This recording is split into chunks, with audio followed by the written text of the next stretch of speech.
Once upon a time, in a sun-drenched countryside, where the golden fields stretched far and wide, there lived a clever but somewhat prideful fox.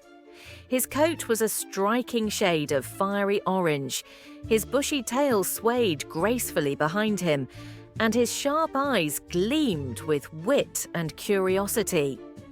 One day, as the fox trotted along a winding dirt path, his stomach rumbled with hunger.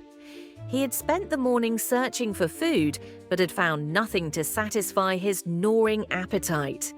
The chirping of birds and the rustling of leaves filled the air, but all the fox could think about was filling his empty belly. As he continued on his way, he suddenly caught a sweet, enticing fragrance drifting through the air. His nose twitched and his ears perked up. He followed the scent eagerly, his heart pounding with anticipation. There, just ahead, stood a grand vineyard, with lush green vines stretching as far as the eye could see.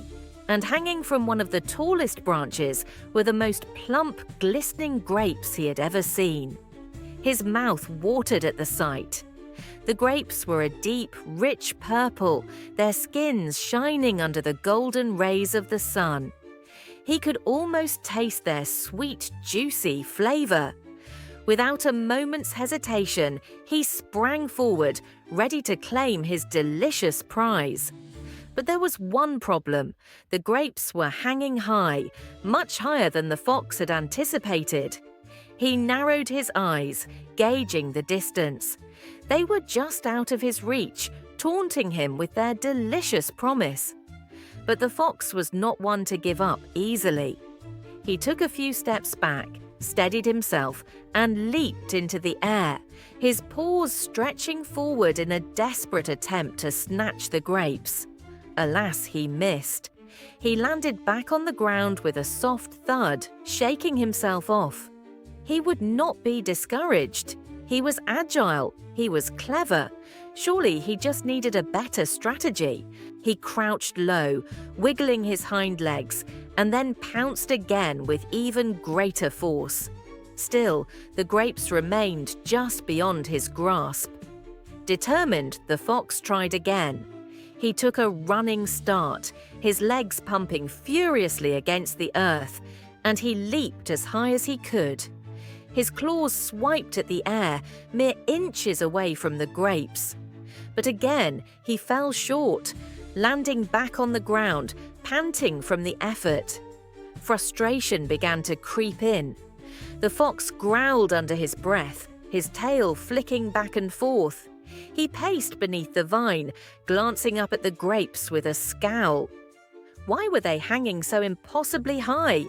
It was almost as if they were mocking him. He tried one last time. He gathered all his strength, focused his energy, and launched himself into the air with everything he had. His paws reached, stretched, but the grapes remained out of reach. Defeated, the fox landed heavily on the ground. He sat there for a moment, catching his breath, staring at the grapes with narrowed eyes.